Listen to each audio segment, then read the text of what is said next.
Hi guys, after my video yesterday I did say I was be cleaning some bits and pieces up, and today I've just been kind of working on the parts that I made yesterday.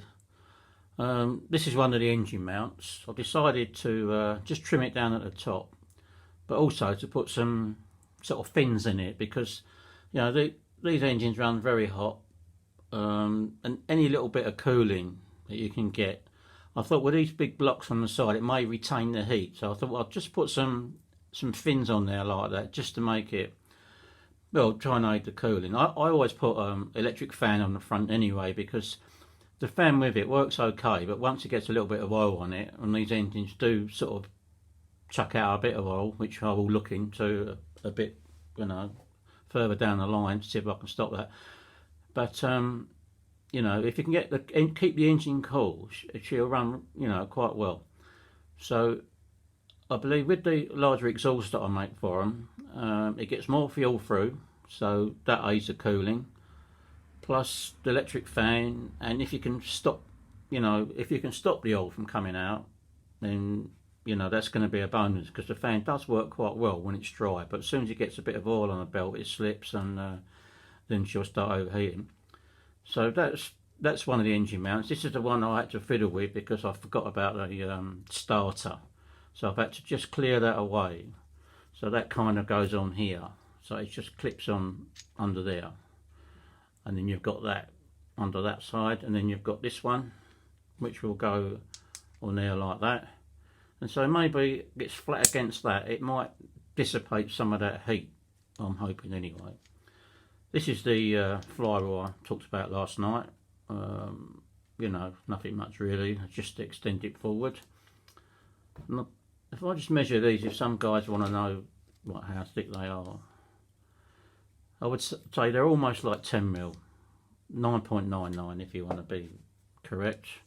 So, you've got like 10mm each side, plus what I've done actually in the truck. I'll show you here if I can, if you can see that. I machined 2 pieces of alley to go in there, and I drilled and tapped this one. So I've got one screw like on this side, where are we? One screw in that side that always holds them in place. Then the other screws, or the screw holes, are clearance holes, which actually screw into those.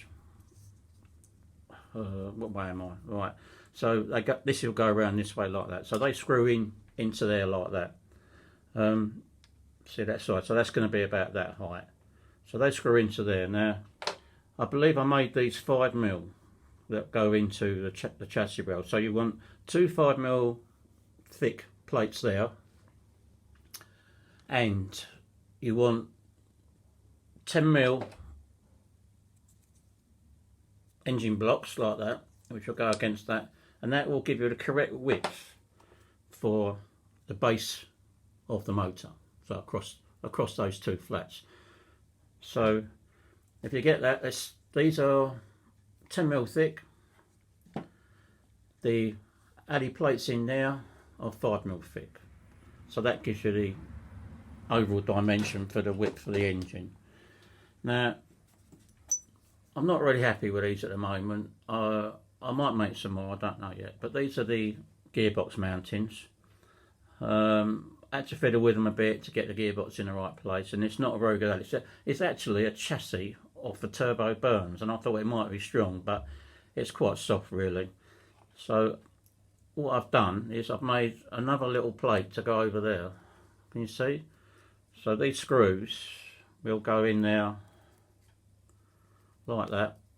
So I'll have 2 screws in there with washers on, so it'll be quite a neat, and you've got quite a bit of movement on the gearbox. I can sort of run various gears on it. So kind of that's what I've been doing today. I've still got a little issue with the front twist on the front axle. I know Dennis had a problem with it actually pulling out of this shaft, so I don't know what we're going to do with that yet. I'm thinking of trying to make some like rods like you have on the back to try and stop the axle from twisting. like, because when you accelerate it twists forward and it wants to pull out of here. It's quite softly sprung at the moment. You know, if you could probably stiffen that up a little bit, I think that might help. But I don't know what road I'm going down on that yet. But like I say, that's not too much of a problem. That can be sorted. So you know, all I've done today really is just go over the parts I've already got. Just cleaned them up a bit, made the engine mounts, and that's about it really. So I might build this tomorrow and see how everything all fits in there, just to see how it is. I still haven't got my brushless CSC yet, which I'm waiting for. And then I'll start on the servos and stuff like that. So anyway guys, I've been out here again a few hours, as you know, so I'm going to call it a day now. So follow me and we'll see how it goes. Cheers guys, bye.